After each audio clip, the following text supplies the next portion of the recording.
আসসালামু আলাইকুম সম্মানিত দর্শক। 25শে মার্চ বুধবার আনুমানিক 3টা থেকে 4টা হবে।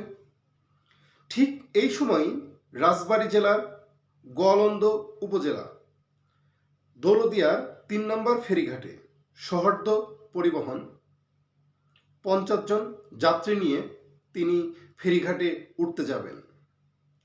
ঠিক সেই সময় একজন পিতা এবং তার কন্যা বাসের যাত্রী ছিলেন।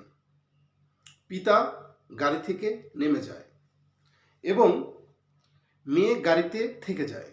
পিতা বলছে, বাবা তুমি গাড়ি থেকে নেমে পড়ো, ফেরিঘাটে বাসটা উঠুক, স্থির হোক, তারপরে না হয় থেকো। মেয়ে বলছে, না বাবা আমি গাড়িতেই থাকি, তুমি নামো। পিতা নেমে পড়েছে। ইতিমধ্যে সহস্র পরিবহন ফেরিঘাটে উঠতে নিয়েই দুর্ঘটনার কবলে পড়ে যান। নিয়ন্ত্রণ হারিয়ে পদ্মা নদীতে গাড়িটা পড়ে যায় 50 জন যাত্রী নিয়ে। একটু পরেই একটা ব্যাগ, দুটি ব্যাগ, তিনটি ব্যাগ, এভাবে বেশ কয়েকটি ব্যাগ ভেসে ওঠা শুরু করলো। সেই সাথে আরও কিছু যাত্রী পানি থেকে ভেসে উঠল। প্রায় আনুমানিক 16-17 জন মানুষ ভেসে উঠেছে জীবিত। বাকি বাসের মধ্যেই আটকা পড়ে গেছে, প্রাণ হারিয়েছে অনেক। এখনো উদ্ধার কাজ চলছে। ডুবুরিরা, নৌবাহিনী এবং আইন শৃঙ্খলার বিভিন্ন স্তরের বাহিনী সেখানে উপস্থিত। উদ্ধার কাজ অব্যাহত আছে। আর কত প্রাণ ঝরবে, আর কত দুর্ঘটনার শিকার হয়ে আমাদের মা বোনদের প্রাণ হারাবে, আর কত বাংলাদেশে অদক্ষ ড্রাইভার দ্বারা পরিচালিত হবে এই পরিবহন খাত। সরকার কি এই বিষয়ে কোনো ব্যবস্থা আদৌ নেবেন? ভবিষ্যতেও তো সরকার ছিল, অতীতেও সরকার ছিল, ভবিষ্যতেও কি সরকার ব্যবস্থা নিবে? বা অতীতের যে সরকারগুলো ছিল তারা কীরকম ব্যবস্থা নিয়েছে? এখনও ঢাকা শহরে যে গাড়িগুলোর ফিটনেস নেই, গাড়ির বডিগুলো খারাপ, নষ্ট, চলাচলের অযোগ্য, সেই গাড়িগুলো এখনও রাজধানীর বুকে দিব্যি চলাচল করছে, কিন্তু সরকার কোনো পদক্ষেপ নিচ্ছেন না। না নেওয়ার ফলে বিভিন্ন দুর্ঘটনার শিকার হতে হচ্ছে, ভুক্তভোগী হচ্ছি আমরা সাধারণ মানুষ। অনেক দক্ষ ড্রাইভার আছে যারা অদক্ষের মতো কাজ করে, তাদের হেল্পার দিয়ে গাড়িটা চালায়, নিয়ন্ত্রণ করায়।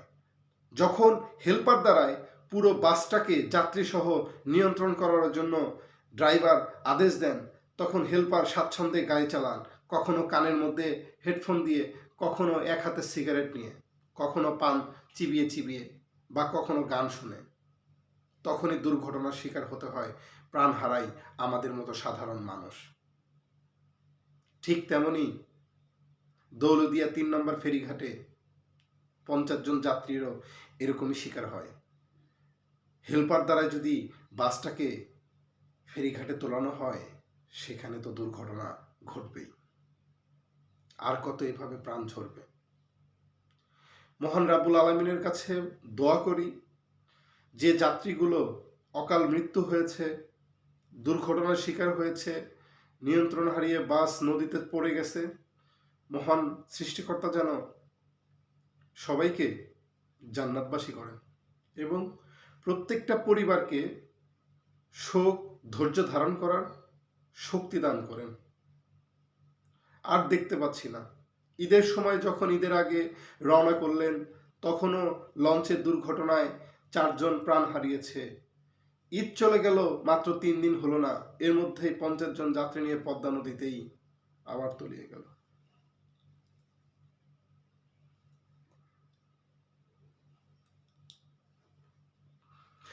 তাই সবার কাছে রিকোয়েস্ট, আপনারা যারা চলাফেরা করবেন, গাড়িতে চড়বেন, খুবই সতর্কতার সাথে যাতায়াত করবেন এবং